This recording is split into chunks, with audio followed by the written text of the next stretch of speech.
হাসিনার এই নির্বাচনকে আজকেও বৈধতা দেওয়ার চেষ্টা করেছে এবং এইটার জন্য সে ৭৩-এর নির্বাচন সহ অনেকগুলো নির্বাচনের উদাহরণ টেনেছে, যে বলেছে সব নির্বাচনের নাকি সমালোচনা থাকে। আমার প্রশ্ন হলো, এই নতুন করে স্বাধীন হওয়া বাংলাদেশে এই নির্বাচন কমিশন সেই ২৪-এর নির্বাচনকে বৈধতা দেওয়ার সাহস পায় কি করে?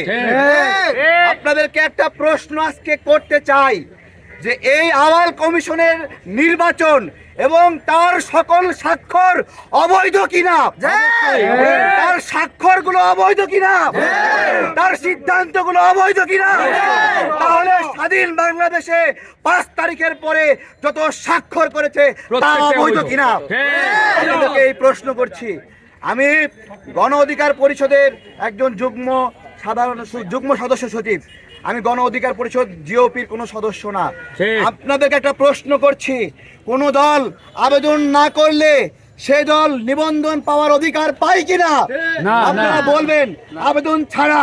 এই নির্বাচন কমিশন গত ৩ দিন আগে একটি প্রজ্ঞাপন দিয়েছে যে দলের নির্বাচনের আবেদন দেখিয়েছে ২২ সালের ৩০ অক্টোবর, অথচ সেই সময় এই দলের এই নামের কোনো অস্তিত্বই ছিল না।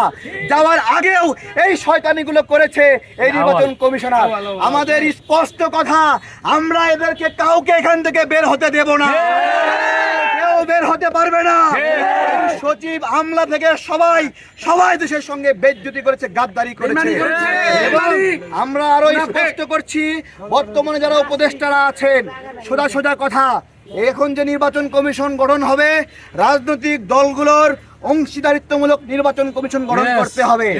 কারণ আমরা দেখছি, গন্ধ পাচ্ছি বিরাজনীতিকরণ করার একটা চেষ্টাও এখানে হচ্ছে। কিছু আমাদের সন্দেহ করার অধিকার রয়েছে, কারণ আমরা ১/১১-র গন্ধ শুকে এসেছি।